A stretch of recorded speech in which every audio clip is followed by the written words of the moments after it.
Thank you. Good evening and welcome to Enough Rope. There are people who hate my first guest. Racist, homophobic, depraved, even anti-Semitic. Just some of the insults that have been thrown at him, or at least the public version of him, a man you may know as Austen Tayshus. A man who performs still the biggest selling Australian single of all time, the comedy routine known as Australiana. A few of the blokes decided to play some cricket. Boomer said, Wallace and Wombat. Yeah, and let tenner field.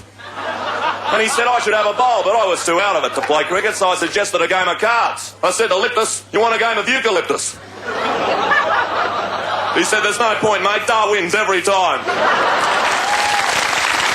Described as a drunken yobbo's worst nightmare, someone who can outgross you, out-yell you and outlast you, Austen Tayshus can lay claim to being our greatest outsider comic. But what of the man who lies within? Ladies and gentlemen, prepare to adjust your mindsets. Here is Sandy Gutman. Sandy,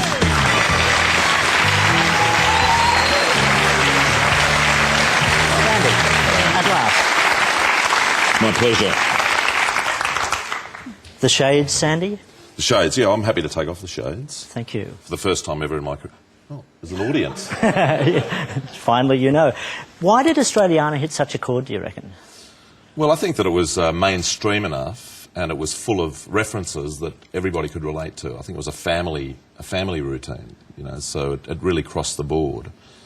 And it did well in the Ukraine, which was surprising. How on earth could something full of Australian puns do well in the Ukraine? Yeah, well, that's always bothered me. Congratulations, you. Yeah. When it went to #1... In the Ukraine? No, in Australia. Yeah. You cried with joy. Why was it so important to you? Well, because I had no idea that it would do that well. It just suddenly overnight, I mean, I was living like that guy over there, just like a loser. And I just suddenly had this huge record and... my life changed dramatically. You described yourself at the time as a comic genius. How can you tell that? How do you know? Well, I think that anything that you read about me that I've said about myself is usually with my tongue in my cheek. You know, like Humphreys does, and he would be my hero. He calls himself a superstar wherever he goes. Megastar, superstar, megastar, genius. I just think that it's a provocative way of describing yourself, and it upsets people, and I like to upset people because I'm Australian. You did have a low opinion, though, of a lot of other comedians at the time, didn't you?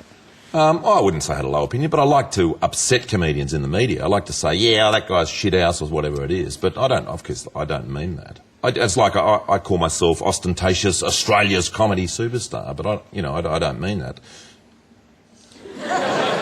You did once say, though, that in your dream, you would love to be performing on stage having driven the entire audience out of the room. And there was a part of you, and I've seen you perform many times, that actually did like to push the audience to an area they're I like to push the audience as far as I can push them. If it means pushing them out the door, that's great. And why's that? It's quiet, when there's no audience there.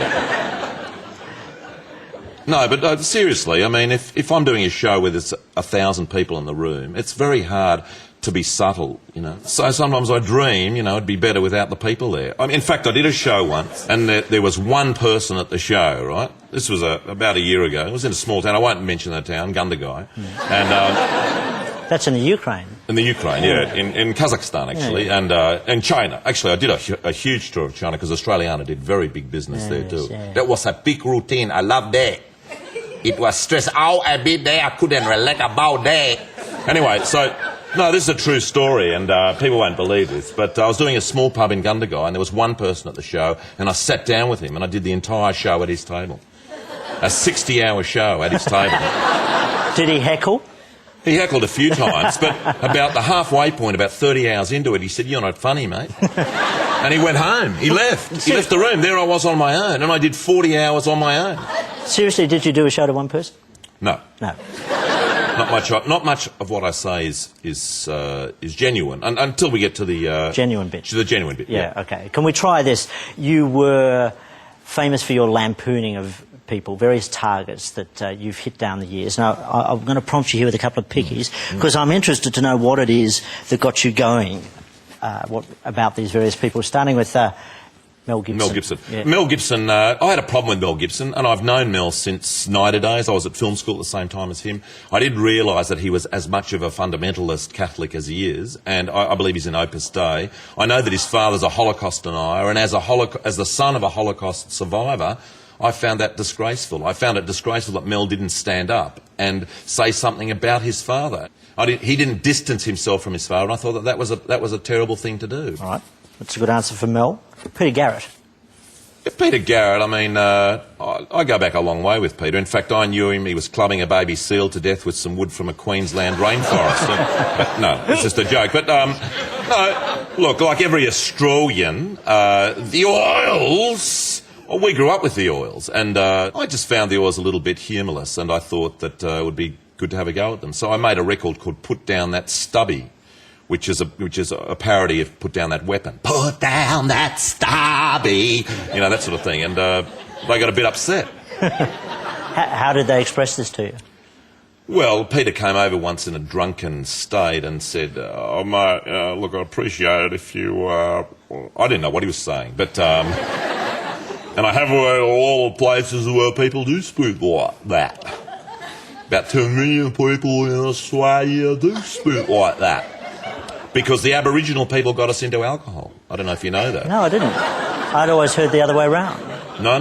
The Aboriginals invented alcohol. They called it Dreamtime, and look what they've done to us. I think they should say sorry. And go back where they came from. That's right. Absolutely. In the 80s, you were a legendary cocaine user. What does that do to a person? I don't know about legendary, but like all the people in my business, I'm not going to name names, Michael Hutchins, etc. But in the 80s, it was a thing. It was just a fashionable thing to do the drugs, to stay out late, to go to the Mansell room, to hang out, to this, whatever it was, and it was just following a trend, which was unhealthy, I suppose. And eventually, I had a bad car accident. I got out of it in '86. I haven't done anything. Getting out of it was probably not the best terminology to use then, but it was a big shock having a car accident, and I gave everything away in '86, and I haven't touched it since.